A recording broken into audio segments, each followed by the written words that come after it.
नमस्कार दोस्तों। डेट है आज की 3 फरवरी 2022 और स्वागत है आपका एडिटोरियल डिस्कशन में। आज देखो 4 इश्यूज हम डिस्कस करेंगे। सबसे पहले तो इंडिया ब्रिटेन रिलेशंस और दूसरे नंबर पे गवर्नर की कार्यप्रणाली से संबंधित दो हिंदू के हैं। दो और एक्स्ट्रा इश्यूज हम लेंगे। एक तो डेली पायोनियर का लेंगे, वुमेन एम्पावरमेंट से संबंधित, और इसके बाद लास्ट जो हम टॉपिक लेंगे वो है गुड गवर्नेंस से संबंधित।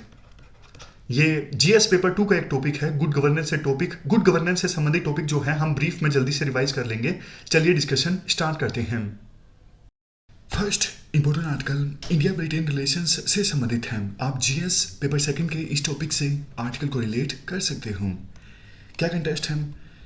देखो, कुछ समय पहले भारत के प्रधानमंत्री मोदी और ब्रिटेन के प्रधानमंत्री जॉनसन की आपस में मुलाकात हुई थी और उस मुलाकात के दौरान ये डिसाइड किया गया था कि 2030 आने से पहले दोनों देशों के बीच जो ट्रेड है, बायलैटरल ट्रेड, उसे डबल किया जाएगा। 2019 में देखो दोनों देशों के बीच ट्रेड होता था $23 बिलियन, तो इसे डबल करने का लक्ष्य है 2030 आने से पहले।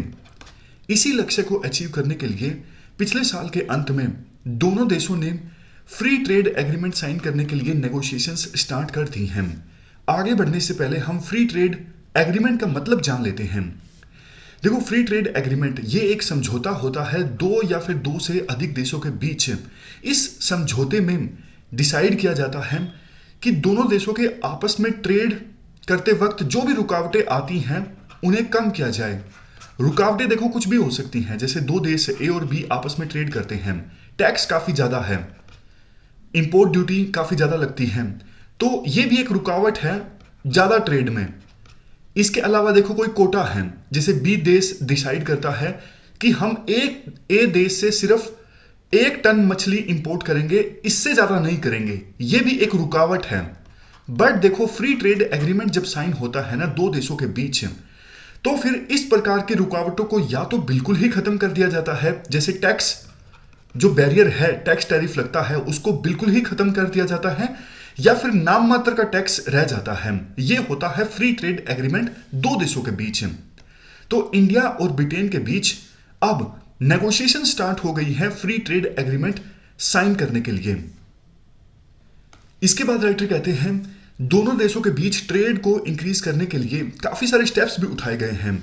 जैसे देखो, ब्रिटेन के एप्पल्स, ब्रिटेन के जो सेब हैं वो अब इंडिया में आने लगे हैं। उसी प्रकार से इंडिया से फिशरीज और श्रिम्प यानी झींगे जो होते हैं उनका एक्सपोर्ट ब्रिटेन में होने लगा है। ये स्टेप्स देखो बेशक छोटे छोटे हैं, लेकिन ये बताते हैं किस प्रकार से दोनों देश सीरियस हैं ट्रेड को इनहेंस करने के लिए। अब इसके बाद कहा जाता है आर्टिकल में, देखो दोनों देशों के बीच ना काफी सारे डिफरेंसेस हैं। मतलब दोनों देशों की जो पॉपुलेशन का साइज है वो भी अलग अलग है। इंडिया में आपको पता है आज के समय में 135 करोड़ के आसपास लोग हैं, और ब्रिटेन की पॉपुलेशन कितनी है? 7 करोड़ से भी कम। हमारे देश का एक राज्य राजस्थान में जितनी पॉपुलेशन है ना उतनी पॉपुलेशन है ब्रिटेन की। और डेवलपमेंट का जो स्टेज है वो भी अलग अलग है। ब्रिटेन में आपको पता है इंडस्ट्रियल रेवोल्यूशन काफी पहले आ गया था। इंडिया में तो अभी भी जो मैन्युफैक्चरिंग है वो इतनी ज्यादा एडवांस लेवल की नहीं है। चूंकि काफी सारे डिफरेंसेस हैं, इसलिए फ्री ट्रेड एग्रीमेंट भी साइन करना दोनों देशों के बीच आसान नहीं है। लेकिन फिर भी बात वही है कि दोनों देश सीरियस हैं ट्रेड को इनहेंस करने के लिए। आज के समय में देखो 600 से ज्यादा यूके की कंपनीज हैं जो इंडिया में काम करती हैं, और इन 600 यूके की कंपनीज ने 3,20,000 लोगों को डायरेक्ट रोजगार देकर रखा है। कुछ फेमस यूके की कंपनीज की बात करें तो बार्कलेज, ये देखो एक बैंक है। जेसीबी, ये वही जेसीबी है, जेसीबी की खुदाई वाली। तो जेसीबी कंपनी जो है ये यूके की है। और एग्जांपल हिंदुस्तान यूनिलीवर, देखो यूनिलीवर कंपनी है मेन ब्रिटेन की है, और हिंदुस्तान यूनिलीवर तो वो ब्रिटेन की यूनिलीवर कंपनी की एक प्रकार से सब्सिडरी है। और हिंदुस्तान यूनिलीवर कंपनी तो आपको पता है कितने ब्रांड्स हैं हिंदुस्तान यूनिलीवर कंपनी के, आपको यकीन नहीं होगा। क्लोजअप, पेप्सोडेंट, सर्फ एक्सल, इस प्रकार के अनेकों ब्रांड्स हैं हिंदुस्तान यूनिलीवर के। उसी प्रकार से इंडिया की बात करें, इंडिया भी देखो one of the biggest investor है यूके में, स्पेशली फिनटेक, इलेक्ट्रिक व्हीकल्स और बैटरीज। इन क्षेत्रों में इंडिया की तरफ से काफी इन्वेस्टमेंट हुई है ब्रिटेन में। अगर देखो प्रोजेक्ट के नंबर की टर्म्स की हम बात करें, मतलब नंबर ऑफ प्रोजेक्ट्स की टर्म्स में हम बात करें, तो यूके में सबसे ज्यादा जो इन्वेस्टमेंट आती है, दूसरे नंबर पे सबसे ज्यादा इंडिया से ही आती है। पिछले हफ्ते ही एसआर ग्रुप्स और ओला इलेक्ट्रिक ने अनाउंस किया कि वो यूके में इन्वेस्टमेंट करेंगे। आज के समय में देखो यूके की जो इकोनॉमी है वर्ल्ड में 5th लार्जेस्ट है और इंडिया की जो इकोनॉमी है वर्ल्ड में 6th लार्जेस्ट है। तो इतनी बड़ी मेजर इकोनॉमीज के बीच में अगर फ्री ट्रेड एग्रीमेंट साइन होता है तो ट्रेड रिलेशंस को बहुत ज्यादा बूस्ट मिलेगा। देखो आज के समय में यूके जो है वो यूरोपियन यूनियन से अलग हो चुका है। 47 ईयर्स तक यूरोपियन यूनियन के साथ अटैच्ड रहा यूनाइटेड किंगडम, बट अब यूरोपियन यूनियन से अलग होने के बाद नए ट्रेड पार्टनर्स तलाश कर रहा है यूके। और उसी प्रकार से इंडियन गवर्नमेंट भी इच्छुक है नई नई ट्रेड डील्स साइन करने के लिए। और ये अपने आप में देखो संयोग नहीं है कि इवन दोनों देश इंडिया और यूके भी लाइक माइंडेड कंट्रीज के साथ फ्री ट्रेड एग्रीमेंट करने का प्रयास कर रही हैं। फॉर एग्जांपल ऑस्ट्रेलिया के साथ इंडिया भी बात कर रहा है फ्री ट्रेड एग्रीमेंट साइन करने के लिए और यूके भी बात कर रहा है। तो जब दोनों देश सेम कंट्रीज के साथ फ्री ट्रेड एग्रीमेंट के लिए बात कर रहे हैं, नेगोशिएशंस कर रहे हैं, तो दोनों देश आपस में फ्री ट्रेड एग्रीमेंट क्यों नहीं साइन कर लेते जल्दी से। और इसी दिशा में नेगोशिएशंस अब स्टार्ट हो गई हैं। इंडिया के पास देखो अपॉर्चुनिटी काफी अच्छी है। जैसा कि आपको पता है हम हमेशा बात करते रहते हैं, डेमोग्राफिक डिविडेंड अभी इंडिया के पक्ष में है। इंडिया में यंग पॉपुलेशन ज्यादा है, लेकिन ये विंडो हमेशा इंडिया के लिए ओपन नहीं रहेगी। आपको भी पता है नेशनल फैमिली हेल्थ सर्वे का जो लेटेस्ट डेटा आया उसके अनुसार अब इंडिया की जो पॉपुलेशन है वो स्टेबलाइज होना स्टार्ट हो गई है। तो आने वाले 30 सालों में इंडिया के पास एक बहुत ही अच्छा मौका है इंडिया की इकोनॉमी, इंडिया की सोसाइटी को ट्रांसफॉर्म करने का। इंडिया की पोजीशन भी काफी अच्छी है इंडो पैसिफिक रीजन, जहां पर देखो पूरे वर्ल्ड की 50% से ज्यादा पॉपुलेशन रहती है, आधे से ज्यादा ट्रेड यहीं पर होता है और इस रीजन के बिल्कुल कोर में है, हार्ट में है इंडिया। मतलब एकदम भी बीचों बीच नहीं है, लेकिन फिर भी इंडिया की जो पोजीशन है इंडो पैसिफिक रीजन में काफी ज्यादा स्ट्रेटेजिक है। अगर देखो दोनों देशों के बीच फ्री ट्रेड एग्रीमेंट साइन होता है तो 2035 आते आते दोनों देशों की जीडीपी में 14.8 बिलियन पाउंड्स जो हैं वो ऐड हो जाएंगे। फ्री ट्रेड एग्रीमेंट साइन होने का फायदा यह भी होगा, सप्लाई चेन्स दोनों देशों की काफी ज्यादा डाइवर्स हो जाएंगी। फॉर एग्जांपल इंडिया को अभी सस्ता रॉ मटेरियल इंपोर्ट करना है, इंडिया अभी महंगा इंपोर्ट करता है, लेकिन यूके से फ्री ट्रेड एग्रीमेंट साइन होने के बाद वही रॉ मटेरियल इंडिया यूके से सस्ता इंपोर्ट कर पाएगा। और बात सिर्फ रॉ मटेरियल की नहीं है, फाइनल प्रोडक्ट्स देखिए आप। फाइनल प्रोडक्ट्स अगर इंडिया कहीं और से या फिर यूके कहीं और से इंपोर्ट करता है, लेकिन दोनों देशों के बीच फ्री ट्रेड एग्रीमेंट साइन होगा तो वहां के कंज्यूमर्स को सस्ते प्रोडक्ट्स मिलेंगे, यह फायदा होगा।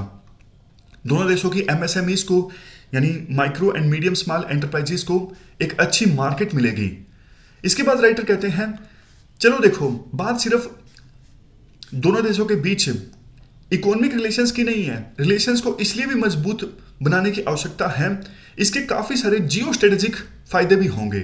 आज के समय में देखो आपको पता है यूएसए और चाइना के बीच में कंपटीशन चल रहा है सुपर पावर बनने के लिए, तो इसलिए वर्ल्ड जो है वो और ज्यादा कैओटिक हो रहा है, डिसऑर्डर फैल रहा है वर्ल्ड में। तो यूके और इंडिया जैसे देश अगर मिल के काम करते हैं ना तो मिल के स्टेबिलिटी स्टैब्लिश कर सकते हैं वर्ल्ड में। दोनों लाइक माइंडेड कंट्रीज हैं, दोनों देशों में डेमोक्रेसी है। लास्ट में कंक्लूजन में यह कहा जाता है राइटर के द्वारा, फ्री ट्रेड एग्रीमेंट तो देखो एक शुरुआत है, दोनों देशों के रिलेशंस को बूस्ट करने के लिए आगे स्कोप काफी ज्यादा है। इंडिया अपनी आजादी का 75वें वर्ष में एंटर कर चुका है, लेकिन पुराना जो इतिहास रहा है वो इस प्रकार से रहा है कि इंडिया ब्रिटेन की कॉलोनी था, लेकिन अब हमें उस इतिहास को भूलने की आवश्यकता है, उन जख्मों को हमें भूलने की आवश्यकता है, एक नई शुरुआत करने की आवश्यकता है, ताकि ऐसे रिलेशंस एस्टैब्लिश हो इंडिया और यूके के बीच जिससे दोनों देशों को फायदा हो, दोनों देशों के लोगों को फायदा हो। तो ये पूरा आर्टिकल हमने डिस्कस किया इंडिया और यूके रिलेशंस के बारे में। चलते हैं आगे। देखो अगला जो आर्टिकल है वो गवर्नर से संबंधित है। आप जीएस पेपर सेकंड के इस टॉपिक से आर्टिकल को रिलेट कर सकते हो। देखो गवर्नर से संबंधित आर्टिकल हमने कुछ दिनों पहले भी डिस्कस किया था। कुछ जो अपोजिशन रूल्ड स्टेट्स है ना, वहां पे गवर्नर का काफी ज्यादा टकराव देखने को मिल रहा है सरकार के साथ में। जैसे वेस्ट बंगाल का एग्जांपल लीजिए। पश्चिम बंगाल की मुख्यमंत्री ममता बनर्जी का आरोप यह है कि वहां के गवर्नर जगदीप धनखड़ उनके खिलाफ, उनकी सरकार के खिलाफ कुछ ना कुछ बोलते रहते हैं ट्विटर पर। इसलिए ममता बनर्जी ने कहा कि मैंने गवर्नर को ब्लॉक कर दिया ट्विटर पर। मतलब देखो, जो कॉन्स्टिट्यूशनल फंक्शनरी हैं गवर्नर, उनके बीच में और उस राज्य की मुख्यमंत्री के बीच में इतना टकराव, इतने निचले लेवल की पावर डायनामिक्स पहले कभी नहीं देखने को मिली है। आरोप यह लगाया जाता है वेस्ट बंगाल की मुख्यमंत्री के द्वारा कि गवर्नर जो है वो डे टू डे बेसिस पर डीजीपी, चीफ सेक्रेटरी इनको समन करते रहते हैं। ये देखो, वैसे एक फॉर्मेलिटी होती है, मतलब संविधान में लिखा गया है कि वो समन कर सकते हैं, इवन मुख्यमंत्री को भी समन कर सकते हैं, बट ये एक फॉर्मेलिटी होती है। लेकिन डेली बेसिस पे गवर्नर के द्वारा ऐसा किया जा रहा है। इवन पश्चिम बंगाल के गवर्नर धनखड़ ने Howrah municipal corporation amendment bill 2021 को विदहेल्ड कर लिया। इस वजह से हावड़ा में सिविक बॉडी के इलेक्शंस नहीं हो उसके। जबकि दूसरी तरफ देखो, पश्चिम बंगाल के जो गवर्नर है धनखड़, उन्होंने ये भी आरोप लगाया कि वेलफेयर स्कीम्स में काफी धांधलेबाजी हुई है। लेकिन सरकार का ये कहना है, देखो धांधलेबाजी के जो आरोप हैं वो सेम है जो अपोजिशन पार्टी बीजेपी के द्वारा पश्चिम बंगाल में लगाए जाते हैं। तो धनखड़ जो गवर्नर है उनको ये शोभा नहीं देता कि वो अपोजिशन के जो आर्गुमेंट्स हैं, अपोजिशन के जो पॉइंट्स हैं, उनको मान ले वैसे कि वैसे। ये तो देखो, सिर्फ हमने पश्चिम बंगाल की बात की, महाराष्ट्र में भी ऐसा ही देखने को मिल रहा है। भगत सिंह कोश्यारी ये अभी गवर्नर हैं। वहां पर देखो, महाराष्ट्र की असेंबली में ना स्पीकर की पोस्ट खाली हो गई थी, तो महाराष्ट्र के असेंबली ने रूल्स को चेंज किया कि स्पीकर को इलेक्ट करने के लिए जो सीक्रेट बैलेट का इस्तेमाल होता है उसके बजाय वॉइस वोट का इस्तेमाल हो। लेकिन ये गवर्नर को अच्छा नहीं लगा। उन्होंने देखो कहा, स्टेट असेंबली अपने आप से इस प्रकार के रूल्स नहीं बना सकती, तो उन्होंने स्पीकर के इलेक्शन की प्रोसेस को रोक दिया काफी समय तक। इस पर जो रूलिंग पार्टी है वो चिढ़ गई। वहां पर भी गवर्नर के बीच और सरकार के बीच काफी ज्यादा टकराव देखने को मिला। इवन इससे भी ज्यादा भगत सिंह कोश्यारी जो महाराष्ट्र के गवर्नर हैं, वो देखो वुमेन सेफ्टी और सिक्योरिटी पर महाराष्ट्र की असेंबली का एक स्पेशल सेशन बुलाना चाहते थे। इवन अपोजिशन पार्टी बीजेपी की भी यही डिमांड थी। तो मतलब ऐसा दिखा, ऐसा लगा जैसे गवर्नर जो है वो अपोजिशन पार्टी बीजेपी के साथ मिलकर काम कर रहे हैं। एक और एग्जांपल दिया जाता है, महाराष्ट्र की लेजिस्लेटिव काउंसिल में काउंसिल ऑफ मिनिस्टर्स ने 12 मेंबर्स को नॉमिनेट करने का रिकमेंडेशन दिया था, लेकिन गवर्नर ने उस रिकमेंडेशन को मानने से इनकार कर दिया तब तक जब मामला जो है वो हाईकोर्ट तक नहीं पहुंचा। इसके बाद तमिलनाडु का एग्जांपल दिया जाता है। तमिलनाडु में जो गवर्नर है RN रवि, इन्होंने देखो तमिलनाडु असेंबली ने जो एक बिल पास किया था ना, admission to undergraduate medical degree college bill, इस बिल को रोक के रखा है काफी समय से। सितंबर 2021 में यह बिल पास हुआ था। देखो, राइटर कहते हैं ये जो बिल है ना वो प्रोविजन करता है कि तमिलनाडु के मेडिकल कॉलेजेस में जो एडमिशन है वो नीट के थ्रू ना हो। ये काफी सीरियस इशू है, इतना श्योर है। बट देखो, गवर्नर का काम ये होता है, अगर वो उनको लगता है कोई बिल जो है वो संविधान के अगेंस्ट है, तो या तो वो बिल प्रेसिडेंट के पास भेज सकते हैं, प्रेसिडेंट के पास रेफर कर सकते हैं, या फिर से असेंबली को रिकंसिडरेशन के लिए भेज सकते हैं। लेकिन इतने समय से उन्होंने बिल अपने पास रखा है और नीट को लेके वैसे ही गुस्सा है तमिलनाडु में काफी ज्यादा। तो इस वजह से सिचुएशन जो है वो और ज्यादा खराब हो रही है गवर्नर और सरकार के बीच तमिलनाडु में। इसके बाद आर्टिकल में यह कहा जाता है, देखो गवर्नर और सरकार के बीच टकराव इसलिए काफी ज्यादा बढ़ गया है क्योंकि गवर्नर जो है पिछले कुछ समय में अपनी पावर का इस्तेमाल कर रही हैं, सेंट्रल गवर्नमेंट के इशारे पर काम कर रही हैं। और ऐसा दिखता है, ऐसा लगता है कि गवर्नर जो है सेंटर में जिस पार्टी की सरकार है ना, उस पार्टी के इशारे पर काम करते हैं। इस वजह से दिक्कतें पैदा हो जाती हैं। बात देखो, ये एनडीए गवर्नमेंट की नहीं है, इवन यूपीए सरकार के दौरान भी ऐसा ही होता था। मतलब काफी सालों से ये चल रहा है। चूंकि गवर्नर को अपॉइंट किया जाता है सेंट्रल गवर्नमेंट के द्वारा, तो सेंट्रल गवर्नमेंट में जिस पार्टी की सरकार होती है ना, आमतौर पर उसी पार्टी के लीडर को अपॉइंट कर दिया जाता है गवर्नर के तौर पर। अब देखो, बीजेपी का कोई लीडर है, उनको अगर गवर्नर बनाया गया है तो जाहिर तौर पर वो अपने आप को बीजेपी की आइडियोलॉजी से अलग नहीं रख सकेंगे। अगर यूपीए की सरकार के द्वारा किसको गवर्नर बनाया गया है तो जाहिर तौर पर वो यूपीए की आइडियोलॉजी को अपने खुद से अलग नहीं रख सकेंगे। तो इसीलिए तो काफी कमिटीज ने रिकमेंडेशन दी है कि गवर्नर ऐसे पर्सन को बनाया जाए जो किसी पॉलिटिकल पार्टी की आइडियोलॉजी से संबंध ना रखता हो। लेकिन देखो इस बात को माना नहीं जाता। अब बीजेपी में जैसे अभी एक रूल है, अभी एक कन्वेंशन है कि 75 ईयर्स एज अगर किसी लीडर की हो जाती है तो फिर उसे एक्टिव पॉलिटिक्स में नहीं रखा जाता। जैसे देखो कलराज मिश्र हैं, आनंदीबेन पटेल हैं, तो उनको गवर्नर बना दिया जाता है। अब जिस लीडर ने देखो पूरी जिंदगी बीजेपी की तरफ से पॉलिटिक्स की है, तो वो गवर्नर की पोस्ट पर रह के कैसे वो निष्पक्ष होकर काम कर सकते हैं? वो बीजेपी का ही साथ देंगे उस स्टेट में जाके। बात देखो यहाँ पे सिर्फ बीजेपी की नहीं है, इवन यूपीए में भी। अब कांग्रेस की लीडर थी शीला दीक्षित, जिनकी अब डेथ हो चुकी है, उनको गवर्नर बनाया गया था। तो वो लीडर्स जिन्होंने पूरी जिंदगी कांग्रेस की राजनीति की है, वो कैसे किसी राज्य का गवर्नर बनके निष्पक्ष होकर काम कर सकते हैं? जाहिर तौर पर वो कांग्रेस का साथ देंगे। समझ रहे हो?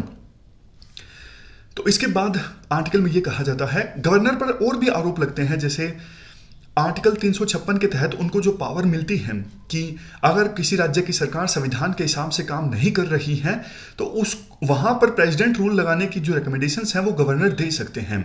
बट देखो गवर्नर यहां पर भी ठीक से काम नहीं करते, मतलब ऑब्जेक्टिविटी से काम नहीं करते, फैक्ट्स के साथ, एविडेंस के साथ। वो जिस पार्टी से संबंध रखते हैं बहुत बार उसी पार्टी का साथ देते हैं और अपनी विम्स एंड फैंसीज के हिसाब से करते हैं। मतलब उन्हें मन किया कि हाँ ये सरकार हटनी चाहिए, प्रेसिडेंट रूल लगना चाहिए, तो वो रिकमेंडेशन दे देते हैं प्रेसिडेंट रूल का। नेक्स्ट, गवर्नर के पास एक डिस्क्रिशनरी पावर होती है कि जब इलेक्शंस होते हैं उसके बाद जिस पार्टी की या फिर जिस अलायंस की सबसे ज्यादा सीट्स होती हैं उसी को इनवाइट करना होता है, उसी के लीडर को इनवाइट करना होता है। बट यहां पर भी गवर्नर काफी बार अपनी डिस्क्रिशनरी पावर का गलत इस्तेमाल करते हैं। अब रिकमेंडेशंस की बात करते हैं। पुंची कमीशन ने 2010 में यह रिकमेंडेशन किया था कि स्टेट लेजिस्लेचर के पास पावर होनी चाहिए गवर्नर को इंपीच करने की, और गवर्नर की अपॉइंटमेंट के दौरान स्टेट चीफ मिनिस्टर का भी रोल होना चाहिए। आर्टिकल 356 से संबंधित पुंची कमीशन ने यह रिकमेंडेशन दी थी कि आर्टिकल 355 और आर्टिकल 356 को अमेंड कर दिया जाए। सरकारिया कमीशन ने 1988 में यह रिकमेंड किया था आर्टिकल 356 को जब प्रेसिडेंट रूल लगाया जाता है किसी राज्य में, इस प्रोविजन को तो रेयरली यूज किया जाए। पहले देखो ये प्रोविजन काफी ज्यादा इस्तेमाल होता था, अब तो नहीं होता। अब तो हम भी काफी कम देखते हैं किसी राज्य में प्रेसिडेंट रूल लगा दिया हो, गया हो वहां की सरकार को डिसमिस करके। लेकिन देखो पहले ये काफी ज्यादा इस्तेमाल होता था। 1968 में जो एआरसी यानी एडमिनिस्ट्रेटिव रिफॉर्म कमीशन आया था, उन्होंने भी इसी प्रकार की रिकमेंडेशन दी थी। इसके अलावा राजा मन्नार कमेटी 1971 में और जस्टिस वी चेलिया कमीशन 2002 में यह आया था। इन्होंने भी गवर्नर की कार्यप्रणाली को सुधारने के लिए काफी सारी रिकमेंडेशंस दी हैं। अब इसके बाद बारी आती है एसआर बोमई जजमेंट आई थी 1994 में। इस जजमेंट में कहा गया कि सेंट्रल गवर्नमेंट के द्वारा स्टेट गवर्नमेंट को डिसमिस करके वहां पर आर्बिट्ररी ढंग से प्रेसिडेंट रूल नहीं लगाया जा सकता। मतलब ये असेंबली के फ्लोर पे डिसाइड होगा कि गवर्नमेंट के पास में मेजोरिटी है या फिर नहीं है। ये गवर्नर की सब्जेक्टिव ओपिनियन पे डिपेंड नहीं करता, ये असेंबली डिसाइड करेगी कि कौन सी पार्टी के पास मेजोरिटी है, कौन सी के पास नहीं है। इसके अलावा देखो सुप्रीम कोर्ट ने 2016 की अपनी नाबम रेबिया जजमेंट में भी ये कहा था, आर्टिकल 163 के तहत गवर्नर की जो डिस्क्रिशनरी पावर्स है ना वो लिमिटेड है। मतलब उनको ये पावर यूज करनी होगी ऑब्जेक्टिविटी के साथ, ना कि आर्बिट्ररी ढंग से या फिर अपनी विम्स एंड फैंसीज के हिसाब से वो अपनी इस पावर्स का इस्तेमाल करें। और भी लास्ट में पॉइंट्स बोले जाते हैं, जैसे देखो गवर्नर की जो डिस्क्रिशन है, मतलब वो फैसले जो गवर्नर को अपने आप से लेने होते हैं बिना काउंसिल ऑफ मिनिस्टर्स की एड एंड एडवाइस से, उन मामलों में गवर्नर अपनी डिस्क्रिशनरी पावर्स का इस्तेमाल करें जुडिशियसली, ऑब्जेक्टिविटी के साथ यानी फैक्ट्स के आधार पर, और इम्पार्शियली यानी बिना पार्शियल हुए। देखो गवर्नर की पोस्ट को मजबूत बनाने के लिए हमें फेडरलिज्म को भी मजबूत बनाने की आवश्यकता है। इसके लिए इंटरस्टेट काउंसिल और राज्यसभा का जो रोल है वो अहम हो सकता है। जैसे राइटर एग्जांपल देते हैं कि अभी तो देखो जैसे सेंट्रल गवर्नमेंट ये डिसाइड करती है कि कौन से राज्य का गवर्नर कौन होगा, बट ऐसा हो सकता है कि जिस राज्य में गवर्नर अपॉइंट करना है उस राज्य का जो स्टेट लेजिस्लेचर है वो एक पैनल बनाए, पैनल कुछ नामों की लिस्ट तैयार करे और उन नामों की लिस्ट में से एक नाम चूज किया जाए इंटर स्टेट काउंसिल के द्वारा, ना कि सेंट्रल गवर्नमेंट के द्वारा। तो ऐसा कोई सेटअप इस्टेब्लिश किया जा सकता है।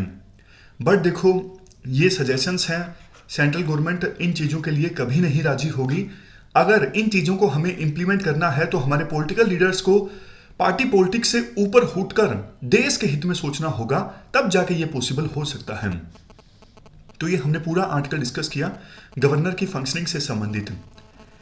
इसके बाद नेक्स्ट आर्टिकल वुमेन एम्पावरमेंट से संबंधित है। आप जीएस पेपर सेकंड के इस टॉपिक से आर्टिकल को रिलेट कर सकते हो। एसबीआई ने देखो हाल ही में एक नया रूल इंट्रोड्यूस किया जो काफी ज्यादा डिस्क्रिमिनेटरी है। एसबीआई का नया रूल है क्या? वो महिलाएं जो 3 महीने से अधिक समय से प्रेग्नेंट हैं, वो एम्प्लॉयमेंट के लिए टेम्परेरीली अनफिट हैं। रूल में यह भी कहा गया कि वो महिलाएं अपनी डिलीवरी के 4 महीने बाद बैंक को ज्वाइन कर सकती हैं। रीजन देखो साफ तौर पर यह हो सकता है कि बैंक नहीं चाहता कि महिलाएं, मतलब वो महिलाएं जो 3 महीने से अधिक समय से प्रेग्नेंट हैं, वो बैंक को ज्वाइन करने के तुरंत बाद छुट्टी पर चली जाएं। इसलिए बैंक ये रूल लेकर आया। बैंक ने ये तो नहीं कहा कि हम मैटरनिटी लीव की जो कॉस्ट है वो बचाना चाहते थे। बट देखो जो भी हो, ये जो बैंक का रूल था ना, ये काफी ज्यादा डिस्क्रिमिनेटरी, काफी ज्यादा प्रिजुडिशियल है। मतलब डिस्क्रिमिनेशन करता है मैन और वुमेन के बीच में। क्योंकि देखो, बच्चे को जन्म देना ये एक नेचुरल प्रोसेस है, तो इस इशू के आधार पर किसी से डिस्क्रिमिनेट करना ये बिल्कुल भी सही नहीं है। ये महिलाओं को उस कंडीशन में लेके आता है कि आपको चूज करना है, या तो आप बच्चे को जन्म दो या फिर आप बैंक को ज्वाइन करो। बाद में तो देखो एसबीआई ने अपने इस ऑर्डर को वापस ले लिया, लेकिन अभी भी रूल जो ये सर्कुलर है जिसमें ये नया रूल इंट्रोड्यूस किया गया था, इसे पूरी तरह से खारिज नहीं किया है। एसबीआई 2009 से ये रूल लाना चाहता था, लेकिन अब जाके लेके आया, और अब लेके आया तो उसके बाद काफी ज्यादा प्रोटेस्ट स्टार्ट हो गया। देखो, अगर सरकारी डिपार्टमेंट में या फिर पीएसयूज में ही ऐसा होगा तो फिर प्राइवेट क्षेत्र में तो आप अंदाजा लगा सकते हो कि किस प्रकार से डिस्क्रिमिनेशन होता होगा। हमारे देश में Indian maternity benefit act 1961, code on social security 2020, ये दोनों जो कानून हैं, ये महिलाओं के जो राइट्स हैं प्रेगनेंसी से संबंधित या फिर प्राइवेसी से संबंधित, उनको प्रोटेक्ट करते हैं। एसबीआई का जो इंसिडेंट है, ये इंसिडेंट सभी एम्प्लॉयर्स को एनकरेज करना चाहिए कि आप महिलाओं के साथ किसी प्रकार का डिस्क्रिमिनेशन मत कीजिए। एम्प्लॉयमेंट के मामले में इक्वल ट्रीट कीजिए दोनों को, मैन को और वुमेन को। इनफैक्ट देखो, कोई भी कानून ये फोर्स नहीं कर सकता महिलाओं को कि आप अपना प्रेगनेंसी स्टेटस बताइए, ये गलत है। हाँ, कुछ जॉब्स देखो ऐसी हो सकती हैं जिनमें इंटेंस फिजिकल और स्ट्रेसफुल वर्क करने की आवश्यकता होती है, तो उन जॉब्स में बेशक प्रेगनेंसी का स्टेटस पूछा जा सकता है, क्योंकि उस सिचुएशन में जो प्रेग्नेंट महिलाएं हैं वो काम नहीं कर पाएंगी। लेकिन बैंक में काम करना वो जॉब जाहिर तौर पर नहीं है कि महिलाओं को उनकी प्रेगनेंसी का स्टेटस पूछा जाए। इवन देखो, अगर बाद में पता लगता है, जॉब ज्वाइन करने के बाद में पता लगता है कि एम्प्लॉई जो महिला है वो प्रेग्नेंट है, तब भी उनको जॉब से निकाला नहीं जा सकता एम्प्लॉयर के द्वारा। लेकिन दुर्भाग्यवश देखो, बहुत से एम्प्लॉयर ऐसी महिलाओं को काम देने से मना कर देते हैं जो प्रेग्नेंट होती हैं। उनको लगता है कि मैटरनिटी बेनिफिट देना पड़ेगा उस महिला को, इस वजह से इवन एक ये रीजन होता है, इस रीजन के कारण महिलाओं को कम रोजगार दिया जाता है। एम्प्लॉयर को ये लगता है कि वुमेन जो है वो छुट्टी पर चली जाएंगी और बाद में उनको या तो मैटरनिटी बेनिफिट भी देने पड़ेंगे और प्रोडक्टिविटी जो है वो काम की कम हो जाएगी। लेकिन देखो, वही बात जो मैंने शुरुआत में बोला, ये देखो एक नेचुरल प्रोसेस है, मतलब रिप्रोडक्शन एक नेचुरल प्रोसेस है। बायोलॉजिकल सिस्टम में तो आप खिलवाड़ नहीं कर सकते ना, लेकिन उसके आधार पर महिलाओं के साथ डिस्क्रिमिनेशन करना ये गलत है। आपने देखा होगा, इवन आप में से बहुत सारी महिलाएं ऐसे हैं जो शादी के बाद, इवन बच्चे को जन्म देने के बाद तैयारी करती हैं, इवन कई तो स्टार्ट करती हैं। सोच के देखिए, ऐसी सिचुएशन में तैयारी करना कितना ज्यादा मुश्किल हो जाता है। अन्नू कुमारी का एग्जाम्पल तो आपको पता है, लेकिन अन्नू कुमारी को तो देखो सक्सेस मिली और वो उन्होंने एक एग्जाम्पल सेट किया। लेकिन बहुत सारी महिलाएं ऐसी हैं जिन्होंने अन्नू कुमारी से भी ज्यादा बुरी सिचुएशन में तैयारी की और अभी भी कर रही हैं। मतलब we should salute all this kind of women candidates जो तैयारी कर रही हैं शादी के बाद भी और बच्चे के जन्म के बाद भी, क्योंकि बहुत सारे चैलेंजेस आते हैं। इन लॉज में के साथ में डिफरेंसेस होते हैं तैयारी को लेके, और बच्चे का भी ध्यान रखना। ऐसी सिचुएशन में फिर तैयारी को भी टाइम देना, मेंटली भी आपको बहुत ज़्यादा स्ट्रोंग होना पड़ता है। तो ये हमने पूरा आर्टिकल डिस्कस किया। अब लास्ट में गवर्नेंस संबंधित जो हमें डिस्कस करना है वो हम डिस्कस कर लेते हैं। और इस टॉपिक को यानी गवर्नेंस वाले टॉपिक को आप जीएस पेपर सेकंड से रिलेट कर सकते हो। जीएस पेपर सेकंड में जो गवर्नेंस है ना सब्जेक्ट, वहां से आप इस टॉपिक को रिलेट कर सकते हो। अगर यूपीएससी पूछ ले गुड गवर्नेंस के कोर कैरेक्टरिस्टिक्स क्या हैं, ये देखो गुड गवर्नेंस के कोर कैरेक्टरिस्टिक्स हैं। पार्टिसिपेशन, ज़्यादा से ज़्यादा लोग पार्टिसिपेट करें डिसीजन मेकिंग में। जैसे वेबसाइट है mygov.in, mygov.nic.in, जो भी वेबसाइट का नाम है, यहाँ पर आप अपने आइडियाज़ प्रस्तुत कर सकते हो। यहाँ पर सरकार आपसे कमेंट लेती है। नेक्स्ट कैरेक्टरिस्टिक है कंसेंसस ओरिएंटेड। कोई भी देखो कानून बने, पॉलिसी बने, सभी जो स्टेक होल्डर्स हैं उनकी अगर कंसेंसस से बने तो ज़्यादा बेहतर है, ज़्यादा अच्छे से गुड गवर्नेंस इंश्योर होगी। नेक्स्ट है रूल ऑफ लॉ, ट्रांसपेरेंसी होनी चाहिए गवर्नेंस में। आरटीआई आया इसके लिए, लेकिन इम्प्लीमेंटेशन पर सवाल उठते रहते हैं। अकाउंटेबिलिटी फिक्स होनी चाहिए, यानी जवाबदेही। सरकार कहती है 2022 तक हम किसानों की इनकम को डबल करेंगे, लेकिन अगर डबल इनकम नहीं हुई तो जवाबदेही तैयार होनी चाहिए। मतलब क्वेश्चंस पूछे जाने चाहिए सरकार से कि आखिरकार ऐसा क्यों नहीं हुआ। नेक्स्ट है रिस्पॉन्सिवनेस। आपकी देखो सरकार से पाला पड़े तो सरकार आपके जवाब दे जो भी आपको काम पड़ता है। ऐसा नहीं कि आप सरकारी दफ्तर में जाओ तो आपको ऐसे सब्जेक्ट ट्रीट किया जाए, अरे भाग जाए यहाँ से। ऐसा मतलब बहुत सारे ऑफिस में होता है। अब तो सिचुएशन देखो चेंज हो गई है, जब से मोबाइल फोन्स आए हैं लोग वीडियो बना लेते हैं और वो सोशल मीडिया पर वायरल हो जाती हैं। पहले तो सिचुएशन और भी खराब थी। और सोचिए आज़ादी से पहले जब ब्रिटिशर्स रूल कर रहे थे तो सिटीजन्स को तो कुछ माना ही नहीं जाता था। Next, effective and efficient governance होनी चाहिए। और सबसे लास्ट में इक्विटेबल एंड इंक्लूसिव, जो सभी सेक्शंस को साथ लेके चले, खास करके डिसएडवांटेज सेक्शंस जो सोसाइटी में हैं। ये सब हैं core characteristics of good governance. Features क्या हैं गुड गवर्नेंस के? नई एम्प्लॉयमेंट अपॉर्चुनिटीज जनरेट करना, गवर्नमेंट और गवर्नमेंट का जो स्टाफ है वो इफेक्टिवली और एफिशिएंटली काम करे। गुड बिजनेस इन्वायरमेंट होना चाहिए, बिजनेस करना आसान होना चाहिए। इनइक्वालिटीज को कम करना, आर्टिकल भी हमने डिस्कस किया था इनइक्वालिटीज को कम करने से संबंधित। ये सरकार की ड्यूटी भी बनती है डीपीएसपी के तहत। फ्रीडम ऑफ स्पीच होनी चाहिए, ऐसा नहीं जो सरकार के खिलाफ बोले उसको आप लाठी डंडे मारो, नहीं। नेक्स्ट, सिटीजन्स को कंसेशंस मिले राइट्स के मामलों में, हर मामले में। बिजनेस इन्वायरमेंट का तो पॉइंट ऊपर भी आ गया। सबसे लास्ट में सिटीजन